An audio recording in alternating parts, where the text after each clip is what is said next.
Okay, next we're going to do the ledges on our windows. So let me grab a cloth for that.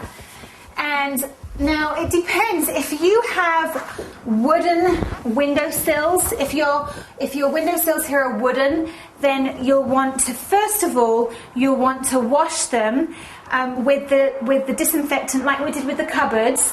This is the way you get the dust off of your ledges first, and then you would use a wood cleaner like a Pledge or something that's got some shine and luster to it.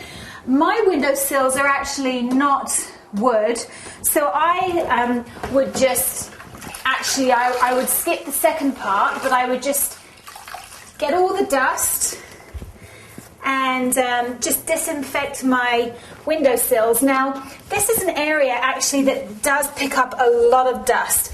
For some reason, I don't know why, but windowsills seem to be the biggest dust catcher in every room in the house. And it's always the part that actually you kind of forget about, because once you've got your blinds closed, you don't really see it. And you don't often completely open your blinds. Typically people just open them, but they don't lift them up. So when you do lift them up, you'll see there's quite a big, thick collection of dust on your windowsill. So that's all you need to do for that.